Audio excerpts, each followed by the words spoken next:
ఖరీఫ్ వరి ప్రస్తుతం వివిధ దశల్లో ఉంది. కొన్ని చోట్ల ఇంకా నార్లు పోస్తుండగా మరికొన్ని చోట్ల నాట్లు వేసేందుకు నార్లు సిద్ధమయ్యాయి. అయితే ప్రధాన పొలంలో సమగ్ర కలుపు, ఎరువుల యాజమాన్యం పాటించినట్లయితే రైతులు అధిక దిగుబడులు పొందేందుకు వీలుంటుంది. మరి వరిలో కలుపు, ఎరువుల యాజమాన్యం గురించి రైతులకు తెలియజేస్తున్నారు వరంగల్ ప్రాంతీయ వ్యవసాయ పరిశోధనా స్థానం శాస్త్రవేత్త మాధవి.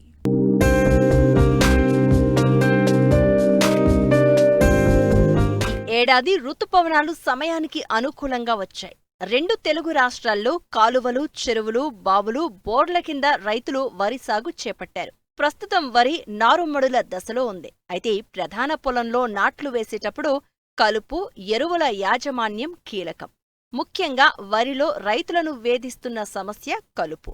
ఒకవైపు కూలీల కొరత, మరోవైపు వానలతో కలుపు మొక్కలు రోజురోజుకు అధికమై పంట ఎదుగుదలను అడ్డుకుంటాయి. అలాగే భూమిలోని పోషకాలు పంట మొక్కలకు అందకుండా కలుపు మొక్కలే లాగేసుకుంటున్నాయి. కాబట్టి మొదటి దశలోనే సమగ్ర కలుపు నివారణ చర్యలు చేపట్టాలి. అయితే వరి నాటే విధానం బట్టి కలుపు పెరుగుతూ ఉంటుంది. అందుకు తగ్గట్టుగానే మందులు మారుతూ ఉంటాయి. కాబట్టి రైతులు ఏ కలుపుకు ఏ మందులను పిచికారీ చేయాలో తెలియచేస్తున్నారు వరంగల్ ప్రాంతీయ వ్యవసాయ పరిశోధనా స్థానం శాస్త్రవేత్త మాధవి. 25 నుంచి 30 రోజులప్పుడు మనం నాట్లు అనేవి పూర్తి చేసుకోవాలి. ఈ నారు పూర్తి అవ్వగానే మనం కలుపు మందులు అనేది తప్పనిసరిగా చల్లుకోవాలి. 3 నుంచి 5 రోజులలోపు బ్యూటాక్లోర్ అనే మందు లీటర్ నుంచి లీటర్న్నర ఒక ఎకరానికి సరిపోతుంది. అదే ప్రెటిల్లాక్లోర్ అనే మందు 600 నుంచి 800 ml అనేది ఎకరానికి సరిపోతుంది. ఒకవేళ 3 నుంచి 5 రోజులప్పుడు వేసుకోలేనప్పుడు మనం 8 నుంచి 10 రోజుల వ్యవధిలో వేసుకోవడానికి ఇతర రకాల కలుపు మందులు అనేవి అవైలబుల్గా ఉన్నాయి.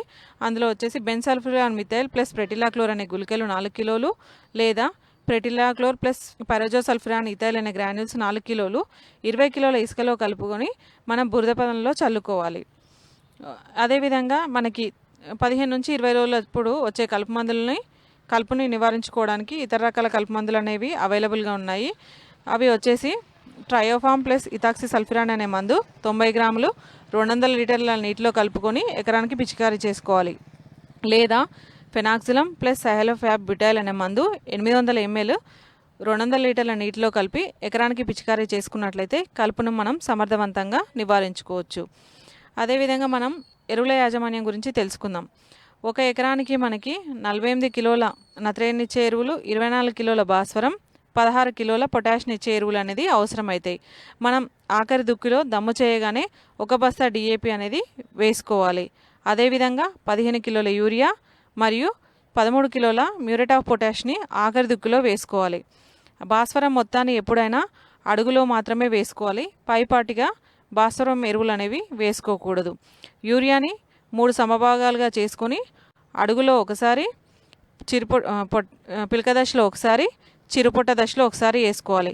భాస్వరం అయితే నల్లరేగడి నేలలు అనుకోండి, ఒకటేసారి ఆఖరి దుక్కిలో 26 కిలోలు వేసుకోవాలి. అదే ఎర్ర నేలల్లో 2 సార్లు వేసుకోవాలి. ఆఖరి దమ్ములో 13 కిలోలు మరియు చిరుపొట్ట దశలో 13 కిలోలు అనేవి వేసుకోవాలి. రైతులు నత్రజని ఎరువును ఎక్కువగా వాడడం మరియు పొటాషియం అనేవి తక్కువగా వేస్తున్నారు. ఎరువులు అనేది సమతుల్యంగా వాడాలి. ఇలా పొటాష్ ఎరువులని తక్కువ వేయడం వల్ల చీడపీడలు అనేవి పెరుగుతున్నాయి. కాబట్టి పొటాష్ ఎరువును కూడా ఖచ్చితంగా వేసుకోవాలి. ఎప్పుడైనా నీమ్ కోటెడ్ యూరియాని వాడుకోవాలి. మనం ఈ నీమ్ కోటెడ్ యూరియా వాడడం వల్ల మనకి వినియోగ సామర్థ్యం అనేది 10 నుంచి 15% వరకు పెరుగుతుంది. అదేవిధంగా కాంప్లెక్స్ ఎరువులు అనేవి ఎప్పుడూ పైపాటిగా వేయకూడదు. ఈ ఫర్టిలైజర్స్ అనేవి ఎప్పుడైనా మనం బురద పొలంలో మాత్రమే వేసుకోవాలి.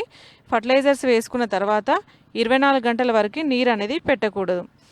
పై విధమైన పద్ధతులు పాటించడం వల్ల మనకి అధిక దిగుబడిని సాధించడానికి అవకాశం అనేది ఉంటుంది.